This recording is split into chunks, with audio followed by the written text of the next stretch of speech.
The Ghent altarpiece was one of the most famous paintings of its time.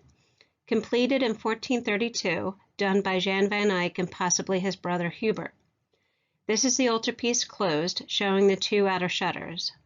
Titled The Ghent Altarpiece Annunciation with Donors, mostly painted in muted tones. Jodocus Vij, who was an important city official, and his wife Isabel Berlou were the donors for this piece. They are portrayed on the two outside shutters. We see them kneeling and praying to the statues of St. John the Baptist and John the Evangelist, who are both painted in grisaille.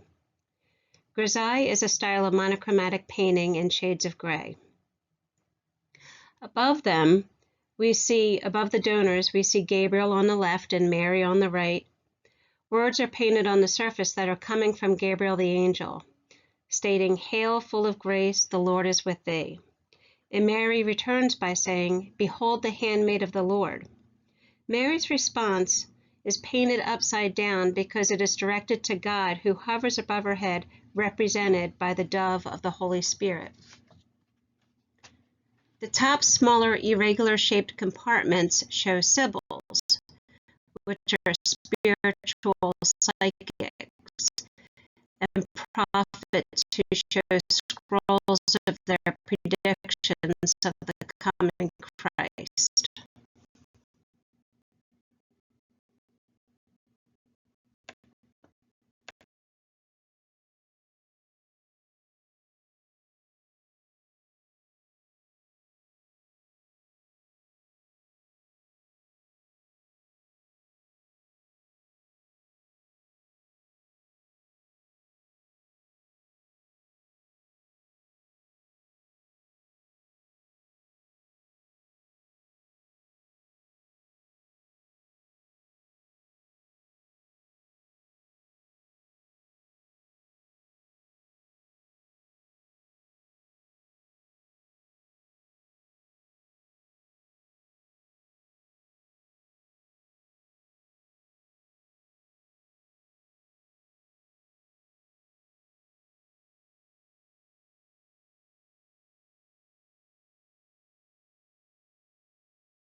Upon looking at the inside, we discovered that it's a large polyptych spanning over 11 feet high and over 15 feet in length.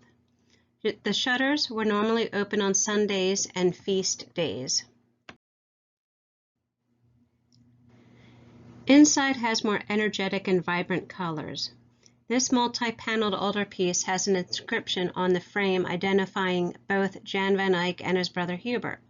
Quote, "The painter Hubert van Eyck, greater than whom no one was found, began this work, and Jan, his brother, second in art, having carried through the task at the expense of Jodocus Vig, invite you by verse on the 6th of May, 1432, to look at what has been done." End quote.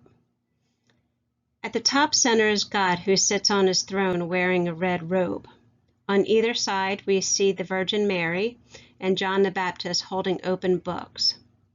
On the outside of those figures are first angel musicians. The middle panels have a blue sky background, and Adam and Eve are enshadowed. Then on the outskirts is where we see both Adam and Eve, the pigment line or shadow flowing down from Eve's navel appears to imply that she may be pregnant. They are in small spaces. They are both covering their private parts, and Eve is eating an apple of knowledge to show that they have sinned. The bottom scenes depict a unified landscape and cities in the distance. Here we see a variety of people such as warriors, apostles, saints, martyrs, confessors, hermits, and pilgrims, all to adore the bleeding lamb that stands on the altar, thus leading to the fountain of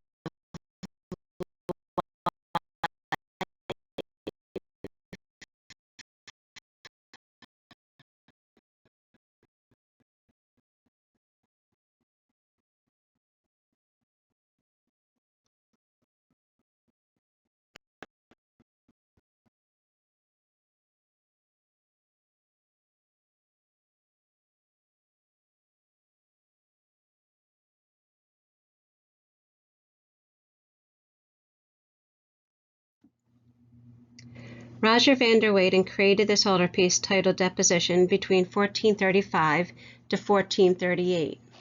It's over 7 feet high and 8 feet in length. There is not much we know about this artist, since there are no pieces of artwork signed with his name.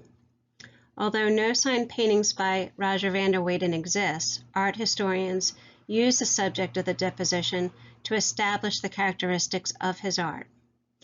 The deposition, which was the taking down of the body of Christ from the cross, was a popular theme throughout much of the 15th century.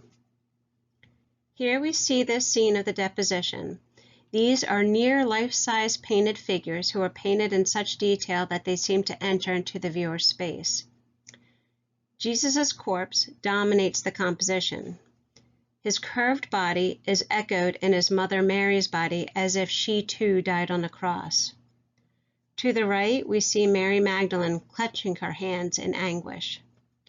John the Evangelist shows little expression as he reaches to support the Virgin Mother from falling, as the woman directly behind him holds a cloth to her face as she cries. The life-size figures in bold colors fill the composition, leaving no space for buildings or landscape to distract us from the sad scene that's unfolding before us.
By the middle of the 15th century, we begin to see the second generation of Flemish painters. It's important to note that the second generation of Flemish painters were largely responsible for the rapid spread of Flemish style through Europe. Their work is easier to understand, it's simpler and more direct than the artists that we've been looking at. In 1449, Petrus Christus painted a goldsmith in his shop. This is a fun painting filled with objects that define this person's trade, which is being a goldsmith. The gentleman in the back standing is wearing a coat of arms of the Duke of Guelders around his neck, showing the viewers of the 15th century that the woman next to him, who is more involved with the sale, is the Mary of Guelders, a very important woman who, at the time, was married to King James II of the Scots. Goldsmiths did all their own business transactions. We can see him using scales to weigh gold, letting the customer know they are getting their money's worth. On the table under the mirror are coins from different areas, showing us that he can exchange money from a variety of areas. On the back shelf are different rocks and crystals to test precious stones and gold. The red coral was to ward off evil spirits. But what is most important about this painting is the mirror.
On the edge of the mirror, we see the reflection of the door, and that long red strip is a reflection of the goldsmith's sleeve.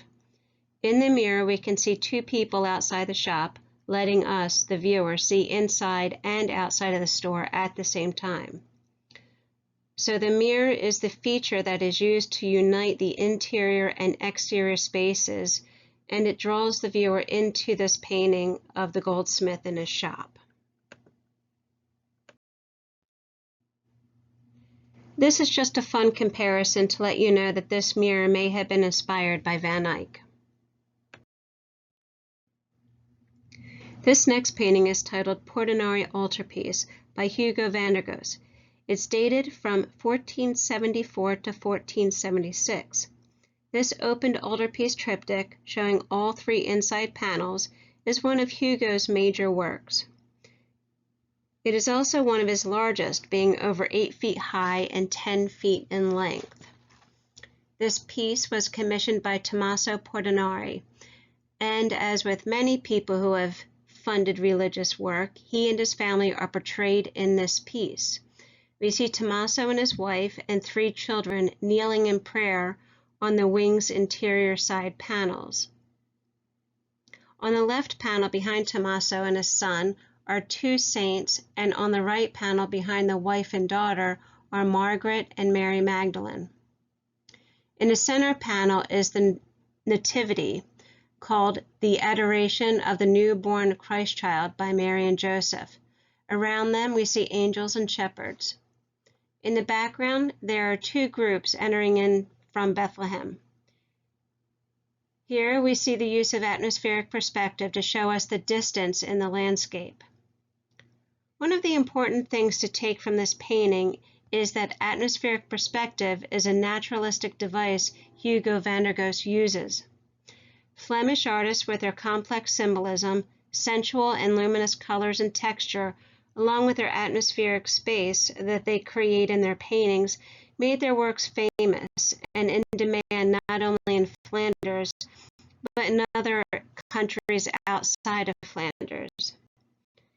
Eventually, serious painters from other regions came to Flanders to perfect the technique of painting with the oil medium.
Jean Hay was a Flemish painter who had a career at the French court.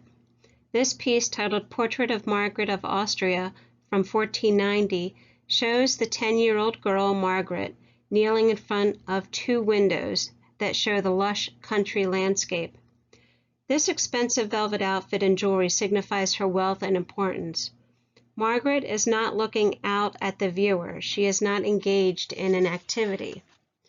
It's important to note that this detachment among figures is a feature that is characteristic of French painting in the 15th century.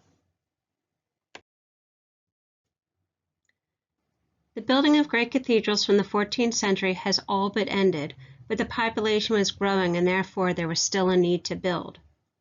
What we see in the 15th century are smaller parish churches being built. Let's talk briefly about flamboyant Gothic architecture. It was called this because of the repeated flame-like twisted patterns. What we are looking at here is a church of St. Maclou in Normandy, France. Here we see the porch being projected out and wrapping around the building. Each open archway is similar to the one next to it, creating a visual pattern. The top of the arches stem themselves upward in what looks like twisted flames. The crockets, which are knobby leaf-like ornaments, line the gables and buttresses. Having all of these in this building makes the Church of St. Maclou an excellent example of flamboyant Gothic architecture. Flying buttresses were used to prevent the outside collapse of the arches. Freestanding brick or stone supports were attached to the exterior walls by an arch or half arch.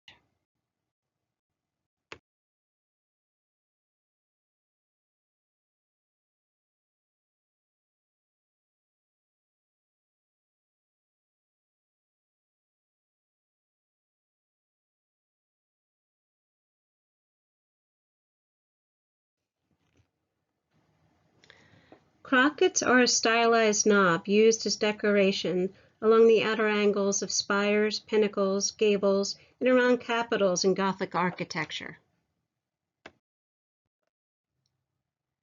Please take a couple minutes to read over the information in this slide. This piece, titled St. Wolfgang Altarpiece by Michael Paischer, was made between 1471 and 1481. It is in a church of St. Wolfgang, Austria, Germany.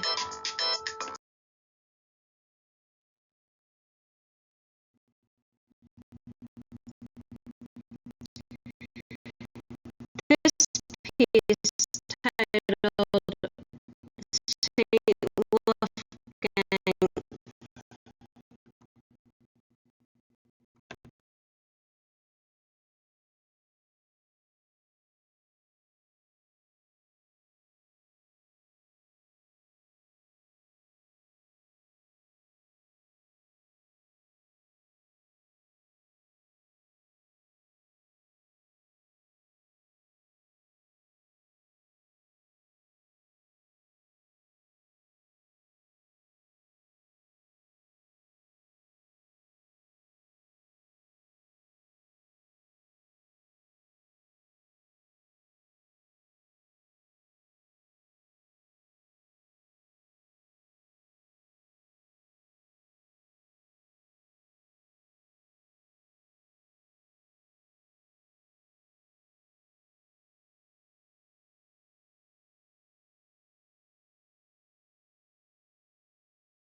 This is titled St. Wolfgang Altarpiece by Michael Pacher.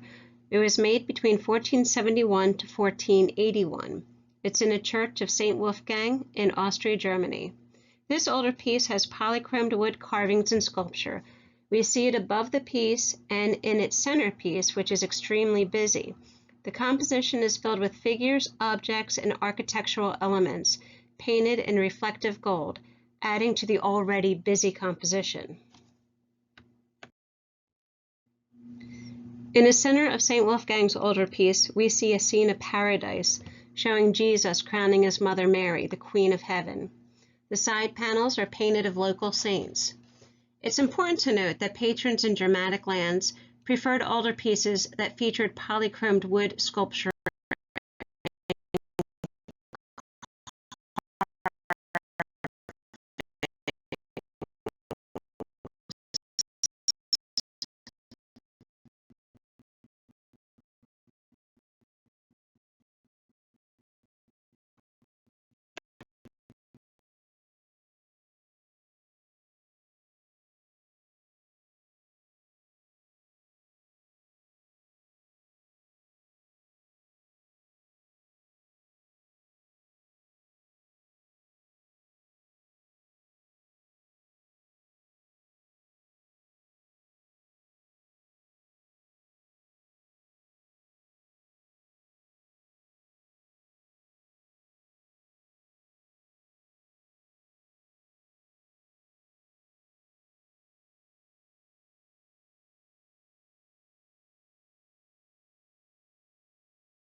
This is an engraving by Martin Schonger titled The Temptations of St. Anthony. It's important to note, engravings on metal used a technique called intaglio, where one cuts lines into the plate using sharp tools. What's also important is that the printing technique of engraving probably derived from the goldsmith trade. Here we see visual examples of intaglio printing and relief printing. In this image, we see the meaning of temptation as a physical assault. St. Anthony is being tempted by demons who are physically grabbing and pulling at him. Am I right? In this image, we see the meaning of temptation as a physical assault. St. Anthony is being tempted by demons who are physically grabbing and pulling at him. Schonger intensifies this moment being portrayed in the temptations of St. Anthony by implying a circular motion around the main figure.